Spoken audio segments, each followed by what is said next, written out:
Let's see how you iterate through the elements of a linked list. One way is using a while statement. A local name, such as s, is bound to a link in the chain, and that can be used to advance through the whole list. Let's look at an example. S is a linked list full of numbers, and we want to add them all up. So we initialize a total to 0, and go through the lists, link by link, adding to the total s.first, and then assigning s to s.rest. What that does is use the local name s to refer to a later link in the chain. After we get to the end, when s is finally link.empty, we return the total.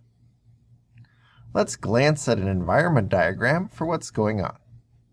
In the global frame, we've defined the link class, the SumLink function. I've left out the details just to show you a simplified version of what T would look like. It's a bunch of objects, 4 links in the linked list, and T refers to the beginning of the list, this object here, which has a first and a rest. When I call SumLink on T, it gives it the local name s. S right now refers to 1357. But each time I reach this assignment statement, s equals s.rest, I'm reassigning the local name s to a new link. Now s only sees 357.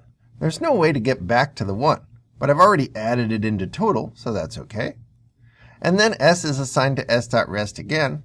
This time s.rest is the third link in the chain. And this way, s.first refers to each of the numbers, until eventually s refers to the empty list, and we're done. So that's how you traverse a linked list with a while statement. Notice that global T doesn't change. Even though we're saying s equals s.rest, this is the local s within the SumLink frame, changing the link it refers to, but not editing the contents of the list.